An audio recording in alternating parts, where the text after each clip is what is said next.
Nesse vídeo eu vou te explicar o que supostamente aconteceu com as lojas americanas de maneira simples e te explicar se a empresa quebrou ou não. Então vamos lá, fica aí até o final do vídeo que eu vou te falar também por que fraudes financeiras são tão difíceis de serem identificadas e se isso vai afetar ou não as outras empresas de varejo. E se você chegou até aqui, provavelmente já sabe o que está acontecendo, mas se você não sabe, ontem, dia 11 de 1 de 2023, o CEO da Americana, Sérgio Rial, renunciou do seu cargo 10 dias depois de ter sido efetivado e veio a público dizendo que existe um rombo de potencialmente 20 bilhões de reais referentes aos últimos anos da companhia. Para referência, a empresa como um todo valia 11 bilhões de reais no fechamento do dia. Mas, nossa, como que ninguém percebeu esse rombo de 20 bilhões? É grana pra caramba. E realmente é, só que supostamente o que aconteceu foi o seguinte: a empresa compra de fornecedores, então o chocolate que você roubava na adolescência antes de ir no cinema tinha que vir de algum lugar. Só que esses grandes varejistas geralmente compram com prazo, né? Eles recebem a mercadoria e pagam só dali a algum tempo, seja aí 30, 90, 120 dias. Só que existe uma operação de risco sacado que a empresa chega para um banco e fala: olha, paga meu fornecedor para mim e eu vou te pagando depois.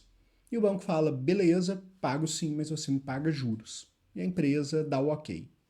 E por que ela faz isso?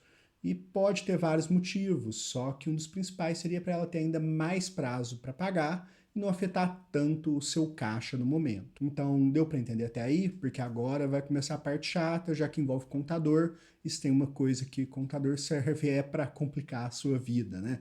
E existe uma discussão se essas operações de riscos sacados elas deveriam continuar lançadas como fornecedores, já que você só está pagando o banco no lugar dos fornecedores e a natureza da operação é a mesma.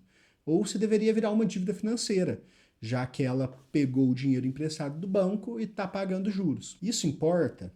E importa pra caramba. Olha, se houver alguma fraude, não é que a empresa está deixando de pagar algo ou não tem dinheiro para pagar seus credores, ela não está quebrando do nada e tem que desembolsar 20 bi assim.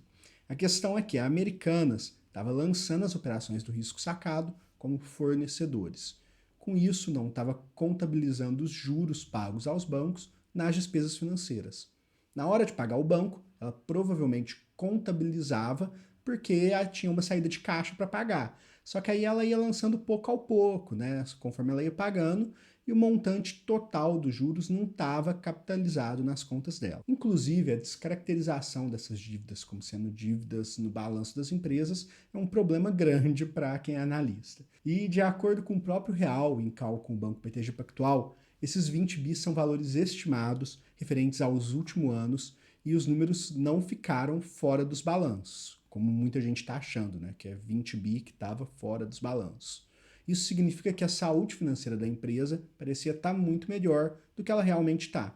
Isso é importante não só para ela, mas também para os seus investidores e para os seus credores. Afinal, cerca de 10% da dívida da empresa tem covenants, que são cláusulas que exigem que a saúde financeira dela não piore além de certo patamar. E como aparentemente esses patamares foram ultrapassados, isso traz uma série de complicações extras. E lembrando que os 20 bilhões é um número estimado, revelado pelo Real, referente aos últimos anos, e que o que terá que acontecer agora é a revisão de todas as demonstrações financeiras de quase toda a década passada. Então, não, a empresa não vai ter que desembolsar 20 bilhões do nada. Inclusive, o próprio Real disse que a fraude não tem efeito caixa imediato, exatamente por isso. A empresa vai continuar pagando os juros normalmente, igual pagava antes, mas a questão é que, como sua estrutura de capital foi afetada, provavelmente ela vai precisar fazer alguns movimentos para se capitalizar e arrumar sua estrutura de capital para que seja mais saudável.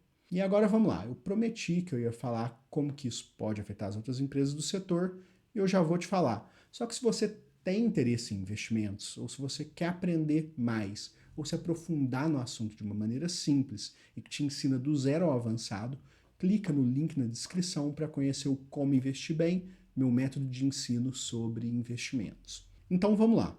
Se você investe em outras empresas do setor, você deve se preocupar? E a resposta é que sim. Se as outras empresas adotarem as mesmas práticas de classificação de operações de risco sacado como fornecedores, não como de dívida, elas podem ter problemas parecidos e que, se vierem à tona, podem ter esses efeitos como ocorreram nas ações das americanas. E agora a gente vai ter que esperar a cena dos próximos capítulos e ver se elas pronunciam. E por que, mesmo o mercado sendo aparentemente tão eficiente, tendo níveis avançados de governança e esse tipo de coisa, e como que essas fraudes podem acontecer e parecem acontecer direto? E a verdade é que as fraudes são difíceis de se encontrar exatamente por serem fraudes. São informações que estão sendo escondidas e por mais que você tenha acesso a todos os números da empresa e as empresas de auditoria façam a sua parte, é difícil encontrar essa agulha no palheiro, mesmo que a agulha seja de 20 bilhões.